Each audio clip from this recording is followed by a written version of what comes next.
Shall we begin the day?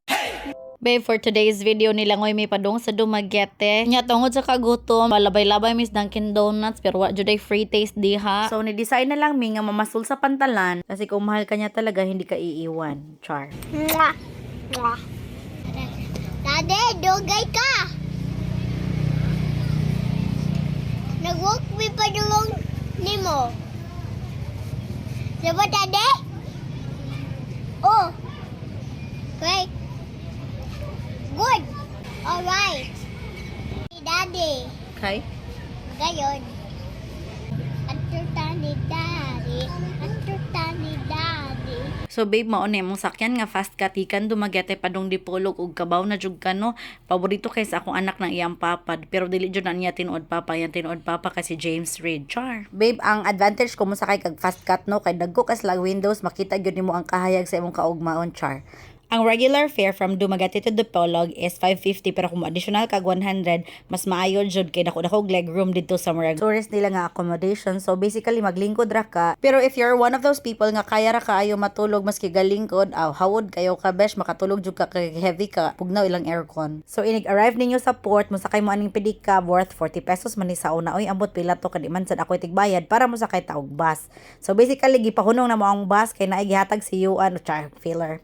Dayon tagaan mi ni Yuan og ni Madonna aning kuan nila pasalubong. Thanks Madonna and Yuan, yay, thank you ninyo guys, I miss you. Fresh from the seaport char ni adto mi diretso sa Clarine kay mag-renew kog passport then magkuha silang duha og passport kay of course guys gusto mi na ami magamit nga valid ID. So natulog mi for the night kay magkuha na sa kog PRC ID pagkaugma, di ba, sa pagadian inana ka hectic among schedule char. So actually, nag-book mi og room diri sa Royal Garden kay nag 70% off sila. Wow, thank you Royal Garden. Pero para na ko no, decent ra man pod ang kanang room nga ilang gihatag for that ko uncertain amount. For the price, it's worth it. Sure.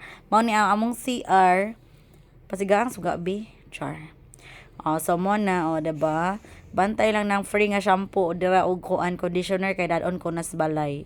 Look at that. Napod mi shower char. Dayon, okay naman siya, wala siya, di ko siya kung naanay hot and cold, basig na to'y hot and cold. Di mo yung particular anagod kay maligo ba tagbugnaw hagikan sa balde. So it was Christmas time when we went to Ozamis DI and then I met up with the Kimnos, the Cabarals, and the Zamoras. The dinner was full of laughter, jod kay everybody has gained a lot during the past 6 years. I thought ako rin na nambok but sila sa DI nag-gain sa sila weight and happy ko kay tabla rami. Wow, manablahay ko. The Kimno Cabarals and the Zamoras have always been the ones nga sig visit na ko diri sa isla kay dili taon kayo ta mag-post babe oy nga naglaag ta kay you know ang atong gipanglonan basig chaton ta nga asa naman yung bayad char. Joke dalang tinuod char. Anyway, one thing that I learned about having kids is makadumdum ra gyud sila sa imong itudlo. Pero dapat mas hawod pa ka mo rap kaysa ni Francis M og ni Glock 9 char. So mo ni ang facade sa ilang building tapos na ay BPI sa tapad o kaya na tapos Shoppers Plaza o akong paboritong tindahan sa una Ria's Thrifty Mart. So there dapit ila ang murag coffee shop tapos na na yung mga cakes and pastries. And dito sa may luyo dapit na sila hukad nga restaurant. Basta ni adto na migpagadian then akong anak kagihimong lingkuranan ang tiyan sa iyang papa.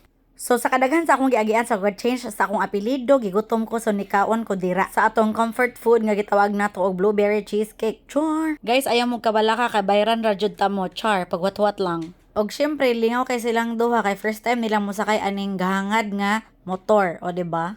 Og nakaingon jud si Bibi nga mura jud slag padulong sa langit kay hangad ra daw kayo mura siyang naghigda. Then ikaw nga naglingkod sa luyo kay abot kamay jud nimo ang lupa. Char. Then babe, grabe kay among giagian kay nagtindog baya mi ani ay nagsakay sa bus dayon. And of course akong mama kay ni adto man kog Mulave, iya unta ko ilibre atong nindot kayo nga kananan sa Mulave pero niingon kog maayaw na lang mga on talitsyon manok kay mura ganahan jud ko mo higopron og sabaw sa tinola kay mura gikapoy kay kus biyahe. Of course ni ulbo ang kaspa ni mama kay pula na kayo siya lipstick dayon humana sila og reserve pero i-cancel lang po di ay pero friend Manila ang katong tag-iya char fillers. And thank goodness kay murag wala pa jud ay siya nasugodan og luto so dili lang mi modayon dito. Nibalik mi sa Ozamis because murag kusog man kaayo ang ulan unya nahadlok kayo mi kay basin bagyo. Mahadlok sad mi nga makatuog unya si Manoy inigbalik nila padung Malave so nangapisa mi diri sa Oak Hill Park. Og babe, my goodness, dako kayo ilang Christmas tree, mas dako pa sa posibilidad nga magkakamo char. Nagsuggest si Tita Bibi og si Mama nga dito na lang may mag-Christmas sa Jimenez pero dako jud akong feeling nga dapat jud ko muuli kay mas kay ila kong pugson nga mag-sick leave until sa kuan January 2, di man jud ako feeling mag-sick. So mao gyud ito ang rason guys kay pag abot na mo diri sa Orqueta inani na kalalom ang tubig. Little did we know nga mahitabo daytong devastation sa ila nga grabe kayo nga flood. I'm sad for Orqueta but I'm happy nga na okay na sila karon. Unya sa sige na maglabay og bridges from Ozamis to Orqueta inani na jud kadaghanon ang tubig sa under the bridge ay.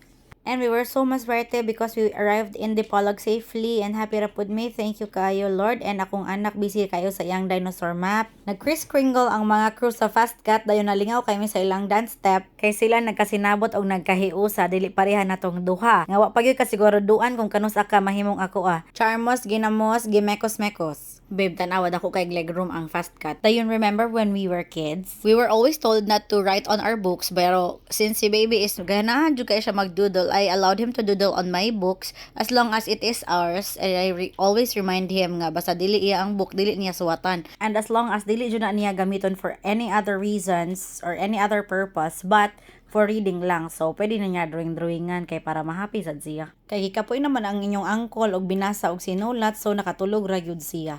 Ug mas gihawoy pa kayo akong bukton og akong bagta kay grabe po ni kahabog ilang bangko no pang giant pud ni siya. Happy ra sad ko guys kay lami kayo among biyahe kay look at the wave, gentle ra gyud siya. Ug nindot pod kaayo ang sunset nga amo ang na-experience. Yay. Pasalamato na pod mi guys kay basig wala na mi ka apot sa kuan ba last trip padong sa among isla. Napadyoy bakante nga 60% off diri sa hotel ni Canor. So mo ni ilang room guys. Bahalag mausahay ma-timing bitaw mi atong sabaan nila nga aircon. Okay ra jud kay winner, di ba? Makatulog jud ka og heavy. Limpyo ra baya. Tapos guys, kabaw jud ni sila nga dili pwedeng muhigda sa bed nga gikan pas gawas. Maunang nagtindog-tindog pa sila din naglingkod-lingkod dira sa kilid-kilid while nag-video pa ko tapos nagpabugnaw pa sila sa ilang mga tiil kay maligo na sila before mag-sleep. Tanawa ha. Pagawas na ko, joy bisag isa ka buok nga nilingkod sa bed kay mag-wild jud ko guys. Tapos ay nanihapon dai mi. Char, nanihapon lagi mi diri. Ambot asa ni murag naanis ubos sa hotel ni Canor niya. Murag dugay sila mag-close ba. Babe, I forgot the name of this food pero lami jud ni siya. Nya karon ba pud nako na realize ba nga ang luto bitaw kung gutom kayo ka or lami kayo ang sudlanan, mas mulami pud ang rice, grabe baya. Kani sang shrimp basta butangan nimo arti-arti kay mulami ra man pud siya. O kani pud siya di ba dagan galibog baya ko ganong dagan kay mingi kaon ani.